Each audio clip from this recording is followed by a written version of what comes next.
Déjà, je voudrais rassurer le collègue Brun. Alors, je ne suis ni sourd et encore moins aveugle, donc il se rassure, je n'ai pas de passion pour lui. C'est la 5e dimension. C'est la 5e dimension. Et une petite camomille, là, hein. Effectivement, si on vote 4 milliards comme ça, en 10 minutes, on ne sait pas d'où ça sort. Enfin, ce budget ressemble de plus en plus au budget Bayrou. Une petite pensée pour monsieur Bayrou qui a été viré par les socialistes. Alors finalement, vous pouviez faire avec, hein.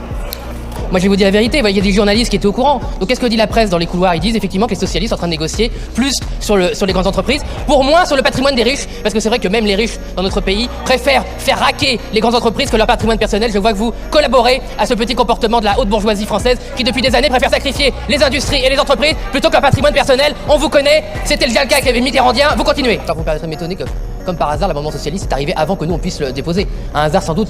Il y a une prescience. Sans doute les socialistes ont une prescience de ce qui allait se passer. Non, mais un truc incroyable encore. Il se passe du spiritisme. Il se passe du spiritisme dans cette salle.